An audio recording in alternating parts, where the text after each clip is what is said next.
kay Hazel, hindi po siya tinalo ng kamatayan. Siya ay panandalian lamang na nawala dito sa ating piling.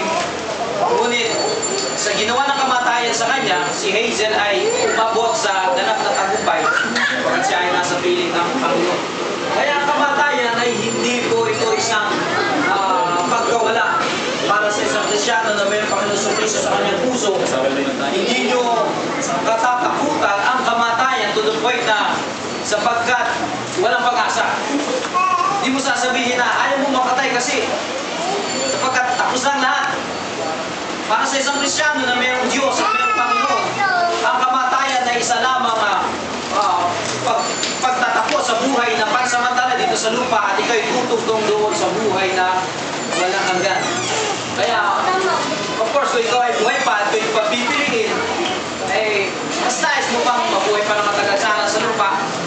Ngunit, alam mo, kung dumating man ang kamatayan sa ating buhay, ay tayo po ay tutugtong sa tagumpay na inihanda ng Panginoon sa Kristo. Ang dinaanan po ni Hazel ay pansamantala lamang paghiwalay at hindi siya nilugmok at hindi siya tinalo ng kamatayan sapagkat ang saysay ng Panginoon sa Kristo ay naparito sa lupa ay upang bigyan ng tagumpay ang lahat ng tao kapag siya ay dumating sa ganitong pangyayari. Sapagkat wala pong nagtagumpay sa kamatayan. Wala po kayong masasabi na isang tao na namatay tapos nabuhay ulit at hindi na namatay. Maraming namatay tapos na-revive at nagkwento sila sa pinuntahan ng kanilang kaluluwa, nakita nila doon sa kabilang buhay. Pero na-revive yung kanilang katawan tapos nabuhay ulit. Ang tao doon ay near death experience. Marami pong pangyayari ganun. Ngunit wala pong isang tao talagang namatay na at nabuhay na magmuli at kailanman he ever lived, hindi na namatay. Ang Panginoong Jesucristo lang.